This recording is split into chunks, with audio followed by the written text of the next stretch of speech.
O que acontece quando uma empresa, seja ela grande ou pequena, simplesmente não consegue mais pagar as contas? Para onde vai o dinheiro que resta? E, mais importante, quem é pago primeiro?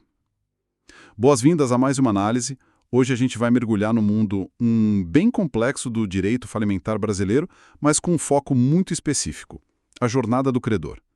A nossa missão é descomplicar o passo a passo, sabe?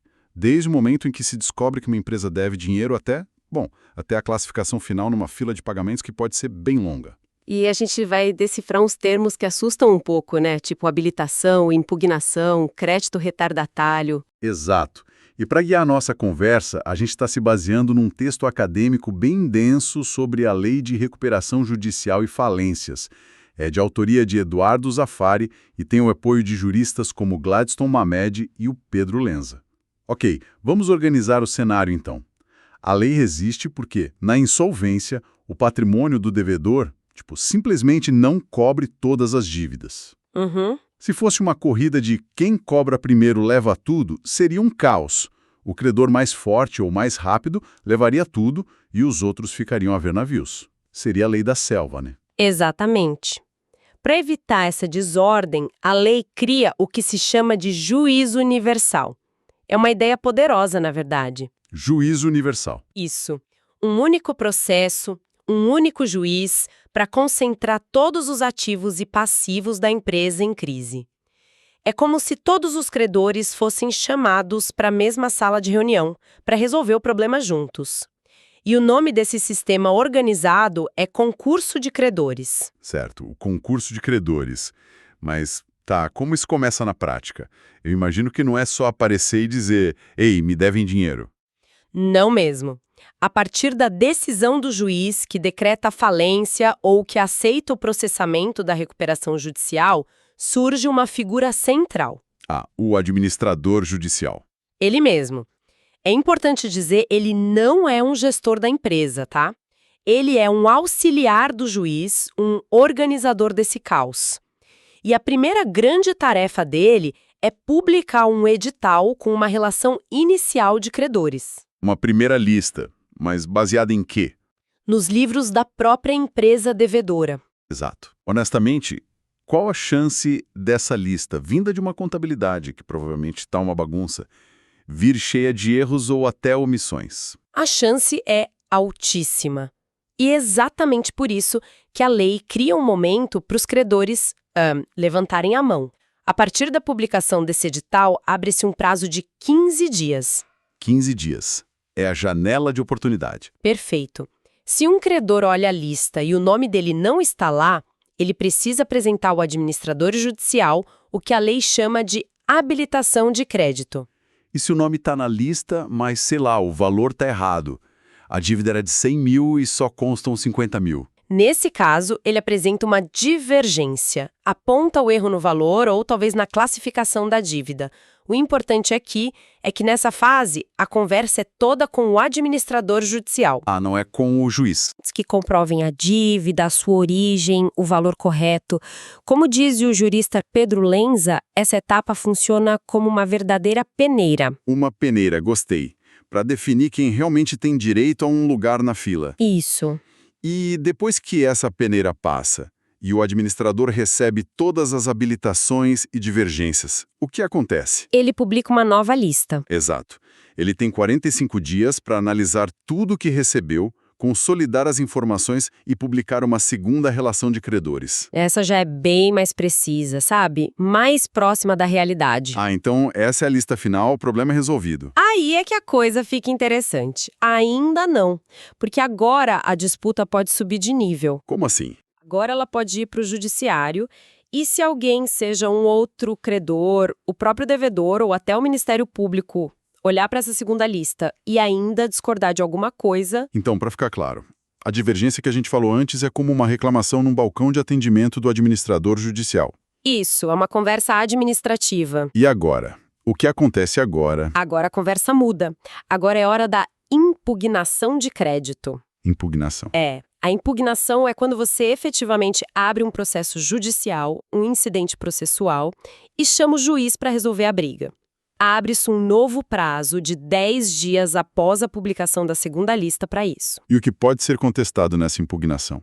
Dá para brigar por qualquer coisa? Pois é, na impugnação dá para brigar por quase tudo. Você pode dizer, ei, o meu crédito não está aí e deveria estar. Ou, Esse crédito do fulano é falso, tem que sair da lista. exatamente. Ou ainda, o valor dele está inflado. Ou, a classificação da minha dívida está errada, deveria ser trabalhista e não comum. É um verdadeiro campo de batalha jurídico que corre em paralelo para não travar o andamento principal da falência ou da recuperação. Falando em prazos e batalhas, e aquele credor que, por qualquer motivo, perdeu a primeira janela de 15 dias. Ficou sabendo tarde, o e-mail se perdeu, ele simplesmente perde o direito de receber? Não, o direito ao crédito em si não se perde. Mas a lei dá uns puxões de orelha bem sérios para quem se atrasa. Ah, é. Sim, isso se chama habilitação retardatória e ela traz consequências bem negativas.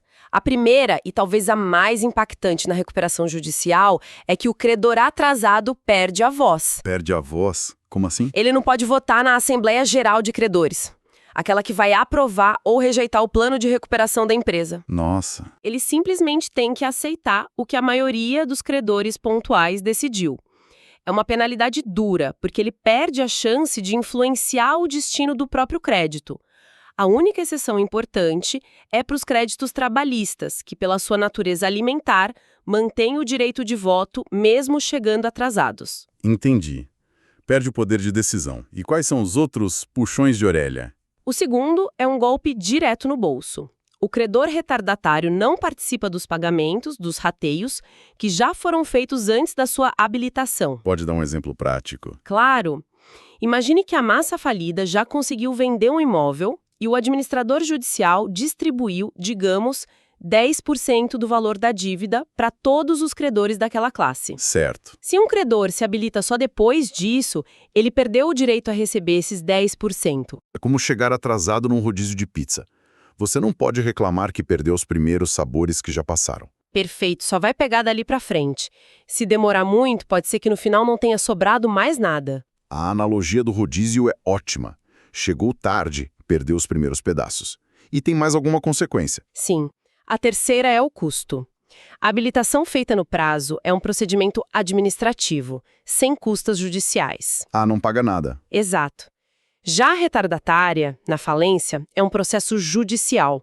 Isso significa que o credor atrasado tem que pagar as custas do processo para ter seu pedido analisado. Além disso, a lei proíbe que se calculem juros sobre o crédito durante o período do atraso. A mensagem da lei é clara: seja organizado, cumpra os prazos. Certo. Então, depois de toda essa verificação, habilitações, divergências, impugnações julgadas e até as habilitações retardatárias, finalmente chegamos a uma lista definitiva, o tal do Quadro Geral de Credores, que é homologado pelo juiz. Agora sim, é o fim da linha para discussões, certo? É o documento oficial que guia os pagamentos.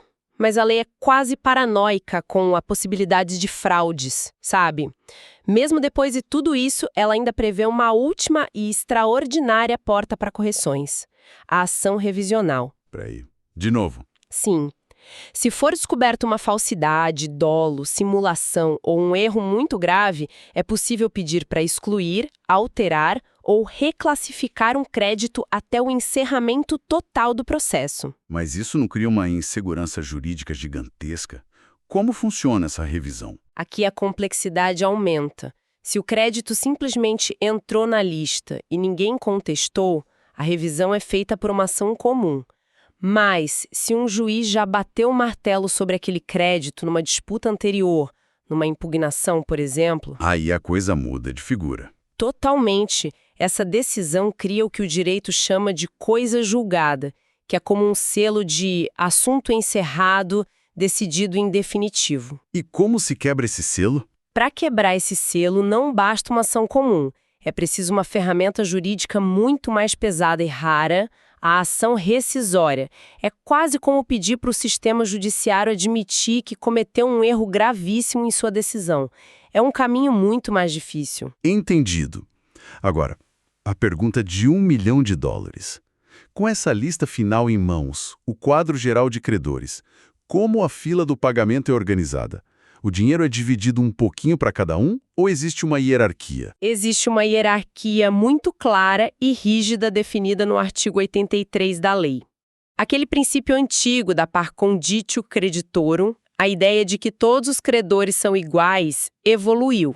Como assim? Hoje, o princípio é tratar de forma igual os credores de mesma natureza e de forma desigual os de naturezas diferentes. A lei cria classes e o pagamento segue essa ordem de forma implacável. E qual é essa ordem? Quem está no topo da pirâmide? No topo absoluto estão os créditos trabalhistas, limitados a 150 salários mínimos por pessoa, e os créditos de acidentes de trabalho. A lógica aqui é a proteção social. É o dinheiro do sustento, da comida na mesa, sabe? Faz todo sentido. A lei dá prioridade total a ele. Depois dos trabalhadores, quem vem na fila? Em segundo lugar, vêm os créditos com garantia real. São dívidas que têm um bem específico garantindo o pagamento, como um imóvel hipotecado por um banco ou um maquinário financiado. Esses credores recebem até o limite do valor do bem que foi dado em garantia. Ah, entendi. Se a venda do bem cobrir a dívida, ótimo. Se não, o que sobra vira um crédito comum. Isso mesmo, um crédito sem privilégio. E o governo? Onde entram os impostos nessa história? Os créditos tributários vêm logo em seguida e em terceiro lugar. Impostos, taxas, contribuições, tudo o que é devido ao fisco entra aqui. Mas tem um detalhe importante. As multas tributárias não, elas vão lá para o fim da fila. Mas espere um pouco. Essa ordem parece brutal para o pequeno e médio empresário. Quer dizer que um fornecedor que manteve a empresa de pé por anos, vendendo a prazo, confiando na parceria, ele pode não receber nada, enquanto um grande banco com uma hipoteca recebe sua parte e o governo leva os impostos. Exato. A lei não está, na prática, protegendo os mais fortes? Essa é a crítica central e um debate constante. A lei faz escolhas. A lógica por trás da garantia real, por exemplo, é a de que sem essa segurança, o crédito no mercado seria muito mais caro e escasso para todo mundo. Entendi. O banco só empresta a juros mais baixos porque tem uma garantia forte. Se essa garantia fosse enfraquecida na falência, o custo do dinheiro subiria para todas as empresas, saudáveis ou não. Mas sim, na prática, isso significa que o credor comum, o chamado quirografário, está numa posição muito vulnerável. Quirografário. Esse é o fornecedor de matéria-prima, agência de publicidade, o consultor, a grande massa de credores, imagino eu. Exatamente, eles estão lá no quinto lugar da fila. Antes deles ainda vêm os créditos com privilégio especial em quarto. Depois dos quirografários vêm as multas em geral, tanto as contratuais quanto as tributárias, e por último, em sétimo, os chamados créditos subordinados, que são basicamente dívidas com os próprios sócios ou administradores da empresa. Então, na prática, a grande lição para qualquer empresa que vende a prazo é: se você não tem uma garantia real atrelada à sua dívida, você é um credor quirografário. É o mais provável. E isso significa que, na maioria das falências, o risco de não receber absolutamente nada é altíssimo. A lei prioriza o trabalhador, o fisco e o credor com garantia de forma muito clara. É exatamente isso. O sistema funciona como uma cascata. O dinheiro arrecadado com a venda de todos os bens da empresa, a chamada massa falida, é usado para pagar integralmente a primeira classe, a dos trabalhadores. Se sobrar dinheiro, paga-se integralmente a segunda classe. A dos credores com garantia real. Isso. Se sobrar mais, paga-se a terceira, dos tributos e assim por diante. No momento em que o dinheiro acaba numa classe, todos os que estão nas classes seguintes não recebem absolutamente nada. É um sistema duro, mas que busca trazer previsibilidade ao mercado. Recapitulando rapidamente a nossa conversa. Vimos a jornada completa de um credor, que é quase uma corrida de obstáculos. Começa com a publicação de uma lista inicial, muitas vezes falha. Daí vem a necessidade de agir rápido para se habilitar ou apontar divergências. Se a disputa for séria, o caminho é impugnação judicial. Se perder o prazo, as consequências são duras, com habilitação retardatária. E no final, mesmo que o crédito seja confirmado, o recebimento depende de uma rígida ordem de prioridades, uma cascata onde muitos acabam sem receber. Exato. É um mecanismo complexo que tenta equilibrar interesses muito distintos e muitas vezes conflitantes. O do trabalhador, o do banco, o do fornecedor que arriscou, o do Estado. Isso nos deixa com uma reflexão final. Sim. Todo este sistema processual foi desenhado para criar ordem no caos da insolvência. Ele busca equilibrar a tentativa de salvar a empresa na recuperação judicial com a necessidade de pagar os credores de forma justa na falência, sempre protegendo créditos considerados socialmente mais importantes, como os trabalhistas. A questão para se pensar é: na prática, nas realidades econômicas do Brasil, onde a recuperação de crédito é historicamente baixa e os processos são longos, essa estrutura legal consegue realmente alcançar um equilíbrio justo entre a eficiência econômica que o mercado exige e a justiça social para todos os envolvidos?